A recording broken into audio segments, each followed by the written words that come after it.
Over the past few weeks, it's been clear that Sekhukhune United and Brandon Truter were going through a rough patch.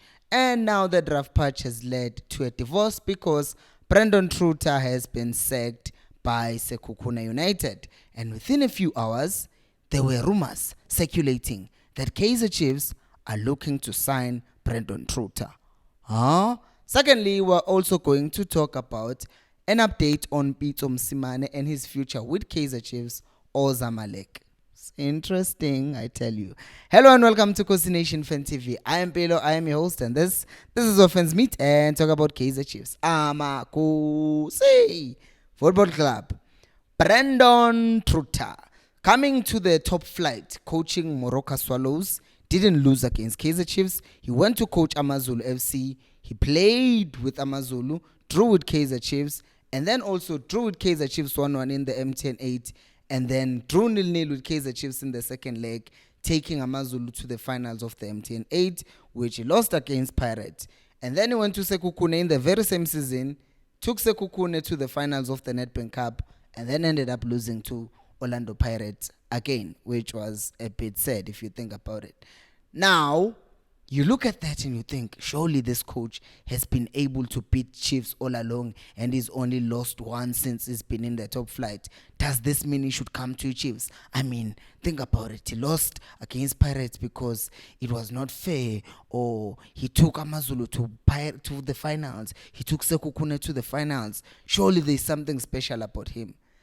Well, yes and no. Yes, in a sense that he has done things that are incredible with Amazulu and Sekhukhune. Also, we cannot deny that. But at the same time, he's one of those coaches that even if Kaizer Chiefs did bring on board, the problem will not be the fact that he will win a few games, 7 games, 10 games or whatever. The problem is that people will probably get bored with his style of play at some point, because sometimes some people, or even himself, the way that I've seen Amazulu and even Sekhukhune play is in such a way that they try by all means to be solid defensively and try to hit you on counters. But obviously playing against Kaizer Chiefs, you see a different side of Sekhukhune. It's like they're this always attacking, always putting pressure on everyone kind of team. But I am not sure whether that's just when they're playing against Kaizer Chiefs, because no one is scared of Kaizer Chiefs anymore. But if you go and also look on Transfer Market, this other website that shows coaches and players and everything about them, it shows that Brandon Truter's preferred formation is the 4-3-3 formation, and the attacking one, I always assumed that it was the 4-2-3-1 because that's how I saw the setup. But at Sekhukhune, it was more of a 4-3-3 with Mukocho holding and playing with other players in front of him. So do I think that he would be a good fit at Kaizer Chiefs? The answer is no. Besides whether he's defensive or offensive or not, my issue is that with Sekhukhune, he kind of played better when he didn't have more players, and then they gave him more players, and then the team started to struggle. Obviously, there is the factor of maybe they needed to give him more time, but you have a team that's playing better, so more players should actually make you a better team. Yeah. How does a team move from performing better the previous season with a fewer players, and then you get more players and then you perform worse?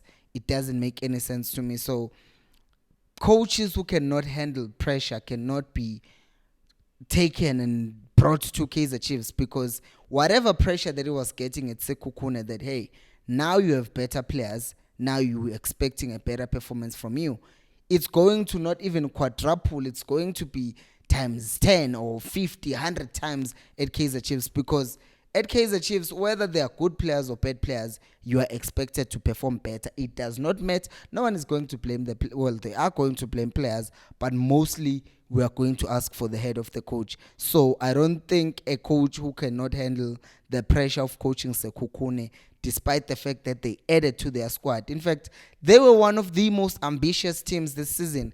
I said this earlier on this season when I saw that they had signed, they were adding other players, and the fact that look from last season, they had Uletswalo, they added Uletswalo, they added Mukocho. I think they had some other players that were just good this season. If I'm not mistaken, that other guy who came from Supersport, I even forgot who he is. But they showed some ambition in how they were signing players. So they were getting quality, but then the question is, why is the coach not improving that? So no. For me, it's a no. But you can tell me what you think in my comments. Before we talk about Pitso Msimane, please do make sure to like the video.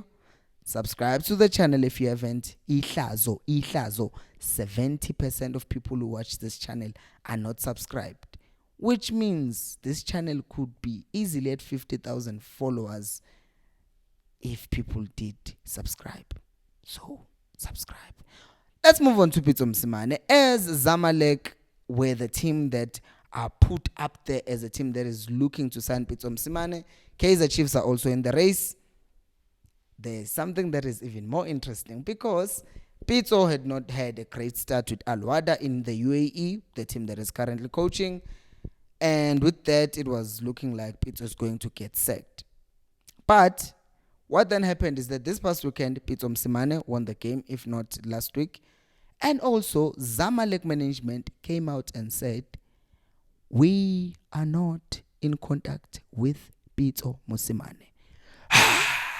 Because that means Chiefs are not in a competition with Zamalek to basically bring on Pitso Msimane, which means Kaizer Chiefs are the only team that wants Pitso. Someone's going to say, Pilo, you are contradicting yourself. Remember that you just said that he just won a game with Al Wada. Yes. Here's the thing. And it's an unfortunate thing that happened to him, that he was admitted to hospital for some heart problems or whatever, something that happened with his chest, which means there's obviously naturally going to be some concerns about his health.